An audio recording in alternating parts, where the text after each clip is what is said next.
Floosh, Chisan Kanoi Masaga, Ta George.neujahr, and today we're bringing you chapter 15 from The Lion, the Witch, and the Wardrobe. But before we get started, let's go through our housekeeping measures.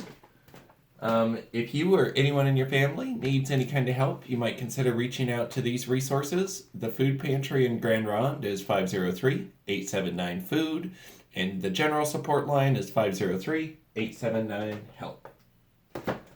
Today's George Jake of the Day is brought to you by George. He turned out okay. Now, we have been slowing down a little bit on Jake of the Day photos coming in, so make sure to send those in to george.neujahr@grandron.org for an extra raffle entry and a chance to be on the show. Today's vocabulary are vile and slacking. So if you would like to send a sentence with one of those words in it to my email address, george.neujahr@grandron.org, we'll earn you an extra raffle entry that way as well. All right, let's go ahead and get started. Chapter 15. Deeper Magic from Before the Dawn of Time. Also in the background, you'll hear a wild Lola making trouble. Lola, what are you doing? While the two girls still crouched in the bushes with their hands over their faces, they heard the voice of the witch calling out, "Now, follow me all, and we will set about what remains of this war. It will not take us long to crush the human vermin and the traitors now that the great fool, the great cat, lies dead." At this moment, the children were for a few seconds in very great danger. For with wild cries and a noise of skirling pipes and shrill horns blowing, the whole of that vile rabble came sweeping off the hilltop and down the slope right past their hiding place. They felt the specters go by, then like a cold wind, and they felt the ground shake beneath them under the galloping feet of the minotaurs. And overhead there went a flurry of foul wings and blackness of vultures and giant bats. At any other time, they would have trembled with fear. But now the sadness and the shame and the horror of Aslan's death so filled their minds that they hardly thought of it. As soon as the wood was silent again, Susan and Lucy crept out onto the open hilltop. The moon was getting low, and thin clouds were passing across her. But they could still see the shape of the lion lying dead in his bonds. And down they both knelt in the wet grass, and kissed his cold face, and stroked his beautiful fur. What was left of it, and cried till they could cry no more. And then they looked at each other and held each other's hands for mere loneliness and cried again. And then again were silent. At last Lucy said, I can't bear to look at that horrible muzzle. I wonder if we could take it off." So they tried, and after a lot of working, for their fingers were cold and it was now the darkest part of night, they succeeded. And when they saw his face without it, they burst out crying again, and kissed it, and fondled it, and wiped away the blood and the foam as well as they could. And it was all more lonely and hopeless and horrid than I know how to describe. "I wonder if we could untie him as well," said Susan presently. But the enemies, out of pure spitefulness, had drawn the cords so tight that the girls could make nothing of the knots.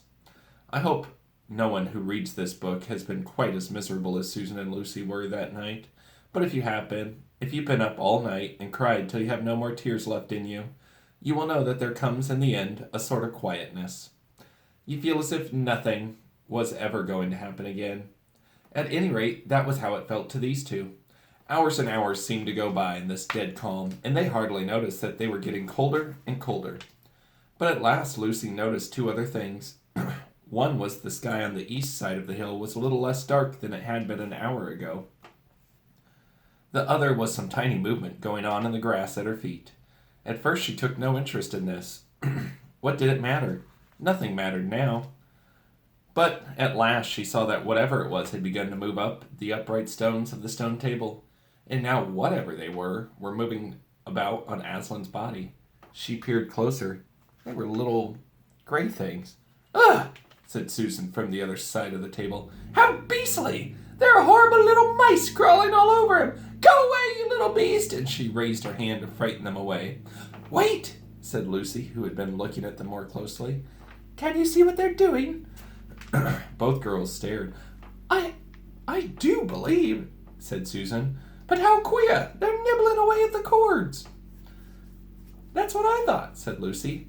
I think they're friendly mice. Poor little things. They didn't realize he's dead. They think it'll do some good untying him. There's a picture of them with Aslan.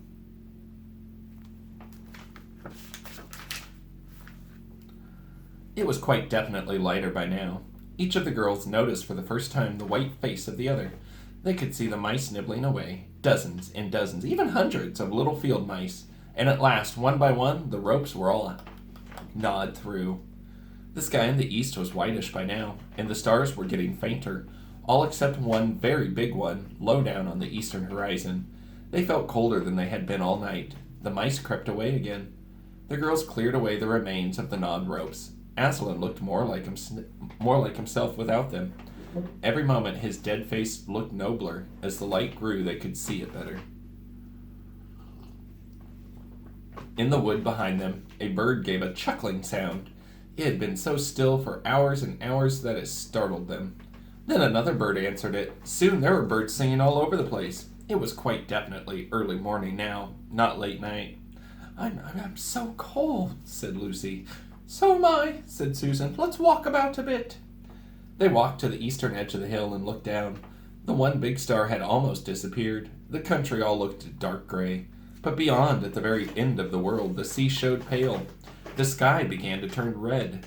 They walked to and fro more times than they could count between the dead Aslan and the eastern ridge, trying to keep warm.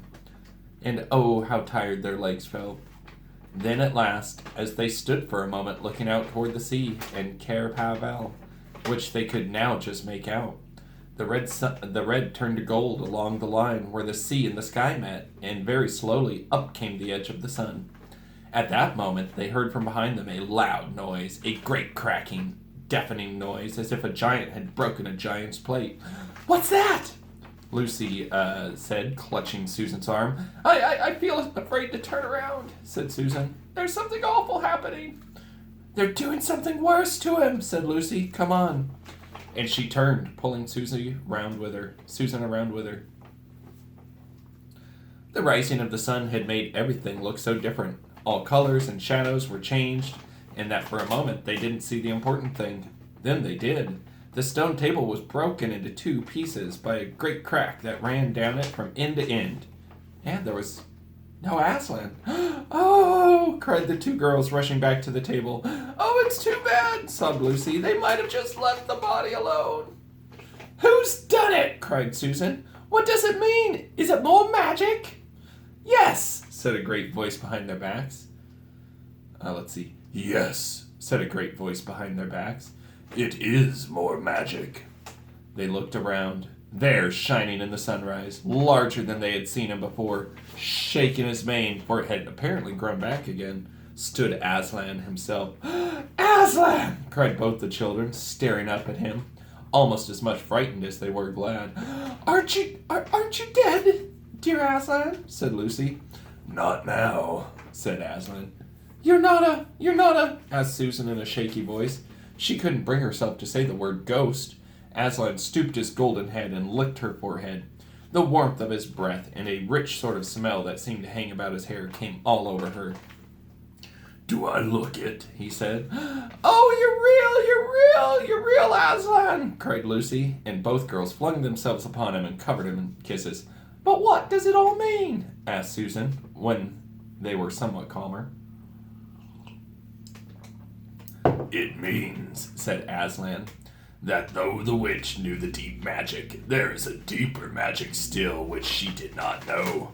Her knowledge goes back only to the dawn of time, into the stillness and the darkness before time dawned.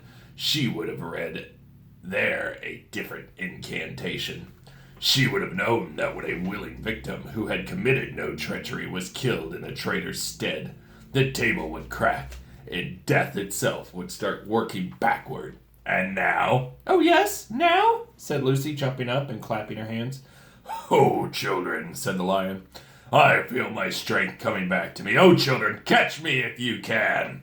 He stood for a second, his eyes very bright, his limbs quivering, lashing himself with his tail. Then he made a leap high over their heads and landed on the other side of the table, laughing. Though she didn't know why, Lucy scrambled over to reach him. Aslan leapt again. A mad chase began. Round and around the hilltop he led them, now hopelessly out of their reach, now letting them almost catch his tail, now diving between them, now tossing them in the air with his huge and beautifully velveted paws and catching them again, and now stopping unexpectedly so that all three of them rolled over together in a happy laughing heap of furs and arms and legs. It was such a romp as no one would had expected in Narnia. And whether it was more like playing with a thunderstorm or playing with a kitten, Lucy could never make up her mind. And the funny thing was that when all three finally lay together panting in the sun, the girls no longer felt in the least tired or hungry or thirsty.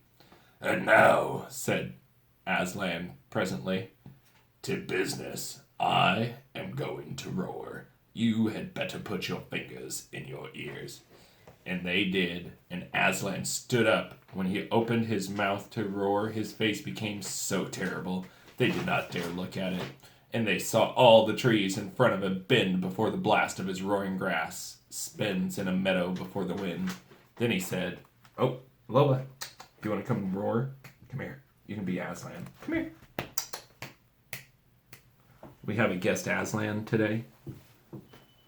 Are you ready?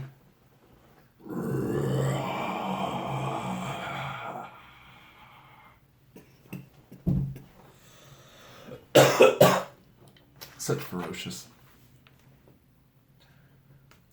"We have a long way to go. You must ride on me."